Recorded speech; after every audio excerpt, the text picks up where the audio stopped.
Bill. Item number 13 Shri Ashwini Vaishnaw ji. अध्यक्षा ji, railways amendment bill 2024 को प्रस्तुत करने की अनुमति चाहता हूं। माननीय सदस्य श्री सौगत राय जी। सर, मैडम, मैं ये railways act 2024 railways amendment act इसको विरोध करता हूँ। मंत्री ने स्टेटमेंट ऑफ ऑब्जेक्शन रीजन में बताए हैं कि functioning and independence of railway board will be enhanced to this bill. All the provision of Indian Railway Board Act 1905 are proposed to be incorporated in the Railways Act 1989 through the bill. अभी तक 1989 का एक bill है. It's not a very old. Originally, as you have mentioned, railways were separated from PWD. Then the Railway Board was set up. May I represent to you, Honorable Chairman, that the Railway Board is the worst bureaucracy that can happen. It is inflexible, unable to take timely decision, and unable to give relief to the people of this country. The railway minister, instead of bringing unnecessary bills which have functioned for a long time, should give attention to railway accidents. He himself was present when the railway accident took place at Balasore. He was present when again the Kanchenjunga Express rammed into a stationary goods train. The whole question is, what is the railway doing about safety of passengers on railways? The railway minister has introduced Vande Bharat trains. Good. They take you fast. ये हाथ मत दिखाइए. When I oppose something, I can bring all the points. आपका ये railway board ये fail to control accidents. आप इसको ज्यादा पावर देने से क्या होगा? माननीय मंत्री जी श्री अश्विनी वैष्णव जी। माननीय अध्यक्ष जी, ऑनरेबल मैडम, अभी मुझे लगता है कि प्रोफेसर सौगत राय जी के पास शायद काम की बहुत कमी है, इसीलिए बहुत ही कोई भी सुपरफ्लुअस ऑब्जेक्शन लाना इनके पास मजबूरी है, काम नहीं होगा। आप अपनी पार्टी से भी निवेदन करें, ज़्यादा काम लाएं। मैं विषय पे आता हूँ, इस बिल की ज़रूरत क्यों है।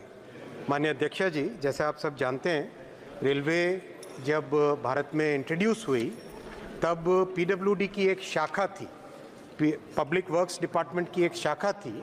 इसमें एक रेलवे ब्रांच के नाम से अलग से इसका डेवलपमेंट चालू हुआ, और जब रेलवे का विस्तार बढ़ा तो ज़रूरत महसूस हुई कि इसमें एक अलग तरह की व्यवस्था बननी चाहिए। इसीलिए 1905 में जब बहुत सारे प्रिंसली स्टेट्स और दूसरी कई संस्थाएं जिन्होंने रेलवे के नेटवर्क को बढ़ाने का काम किया, तो एक रेलवे बोर्ड की व्यवस्था आई। और रेलवे बोर्ड की व्यवस्था तब एक स्टैट्यूटरी लेजिस्लेशन के थ्रू नहीं आके एक एग्जीक्यूटिव डिसीजन के माध्यम से आई। और इसकी ज़रूरत इसलिए थी कि बाकी सभी जो डिपार्टमेंट्स होते हैं उनके कंपैरिजन में रेलवे एक अलग तरह का डिपार्टमेंट है, ये एक ऑपरेटिंग डिपार्टमेंट है। और दूसरा, इसमें नेटवर्क इफेक्ट होता है कि अगर 3 अलग अलग रेलवे नेटवर्क्स आपस में जुड़े हुए हैं, तो जैसे मान लो, आज भी कई बार ये प्रश्न आता है, माननीय सांसद महोदय भी कई बार प्रश्न पूछते हैं कि सामान मान लो एक जगह से चढ़ा रेलवे में और दूसरे डेस्टिनेशन पे जाना है, तो रेवेन्यू जो भी सामान चढ़ा रहा है वो तो सारा का सारा अपने ओरिजिनेटिंग स्टेशन पे देता है। लेकिन बीच में जितने भी रेलवे सिस्टम आए, उन रेलवे सिस्टम की भी ज़रूरत होती, तभी सामान एक जगह से दूसरी जगह पहुंचता है। फिर सेम डायमेंशन होने चाहिए, सिमिलर टेक्नोलॉजी होनी चाहिए, रेलवे का टाइम टेबल यूनिफाई होना चाहिए। ये सब व्यवस्थाओं को देखते हुए 1905 में रेलवे बोर्ड को बनाया गया था। और जब 1989 में 1989 में जब नया कानून आया इंडियन रेलवे एक्ट ऑफ 1890 को रिप्लेस करके 1989 का एक्ट लाए, उसमें एक ये